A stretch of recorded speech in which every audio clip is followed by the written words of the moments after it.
अपने शीश महलों में बैठे हुए सरकार के सांसद और मंत्री कह रहे हैं कि महंगाई कम हो रही है। संसद की कैंटीन से बाहर निकल करके एक चाय का कप खरीदिए, तब समझ में आएगा कि महंगाई कम हो रही है या बढ़ रही है। किसी एक दिन अपनी किसी मजदूर की तरह अपनी दिन भर की दिहाड़ी लेकर के बाजार जाइए और अपने बच्चों के लिए राशन खरीदिए, तब पता चलेगा कि महंगाई कम हो रही है या नहीं हो रही है। यहाँ बैठ करके बड़ी बड़ी बातें करना आसान है। ये चूनर धानी धानी भूल जाते, ये पुरवा की रवानी भूल जाते, जो आकर 4 दिन गांव में रहते तो सारी लंतरानी भूल जाते। सरकार ने नोटबंदी लगाकर देश की आम जनता की टैक्स लगा करके छोटे व्यापारियों के कारोबार छीन लिए, पेपर लीक करवा करके युवाओं की आंखों से नौकरी के सपने छीन लिए, अग्निवीर लाकर देश के जवानों की उम्मीदें छीन ली, बुलडोजर लगाकर लोगों के आशियाने छीन लिए, महंगाई लाकर देश की जनता की थाली से निवाले छीन लिए। चाय से शुरू हुई थी सरकार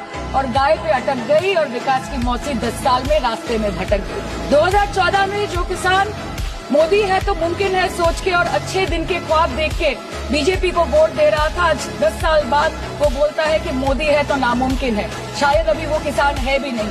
ये बोलते हैं कि गाय हमारी माता है पर माँ की रक्षा करना इन्हें नहीं आता है। आम आदमी के दूध, छाछ, लस्सी, दही, पनीर पर 5% की जीएसटी, क्रीम, कंडेंस्ड मिल्क, मक्खन, घी पर 12% की जीएसटी और अमीरों के हीरो पर सिर्फ 1% की जीएसटी। सरकार उनको रिलीफ नहीं देती है जो विदेश में जाके मिल्क शेक और लाते की चुस्कियां लगाते हैं।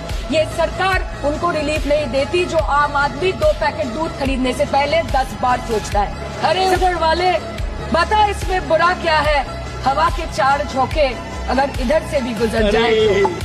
अडानी की दलाली करने वाली सरकार हमसे सवाल कर रही है। नरेंद्र मोदी का दोस्त अडानी बांग्लादेश को बिजली सप्लाई करता है, गली गली में शोर है, नरेंद्र मोदी चोर है। गाय काटने वाली कंपनी से चंदा लेने वाले लोग मेरे ऊपर सवाल उठा रहे हैं। अगर जेल वेल की बात करोगे ना, जिस दिन सत्ता परिवर्तन होगा एक भी आदमी बाहर नहीं दिखेगा। ऐसी बातें मत करो, ये धमकी देने की बातें मत करो। एक बात याद रखना, ये देश बाबा साहब के संविधान से चलेगा, किसी मोदी और अमित शाह के फरमान से नहीं चलेगा। भाजपाइयों को जब दर्शन करना होता है तो ये मस्जिद में भगवान का दर्शन करने जाते हैं, मस्जिद में मंदिर खोज रहे हैं पूरे देश के अंदर। आप धज्जियां उड़ा रहे हो संविधान से। आपका मकसद क्या है? आपका मकसद तो हमें मालूम है, 2014 से हमें मालूम है आपका मकसद क्या रहा है। कभी घर वापसी, कभी लव जिहाद, कभी ट्रिपल तलाक, कभी सीएबी, कभी एनआरसी, फिर दोबारा एनआरसी, मतलब के फिर 370। आपका लक्ष्य हमें मालूम है, आपका लक्ष्य मालूम है, आपका नजरिया भी मालूम है। आप नाम से, किसी के नाम से पता करना चाहते हो, इस देश में वो रहेगा।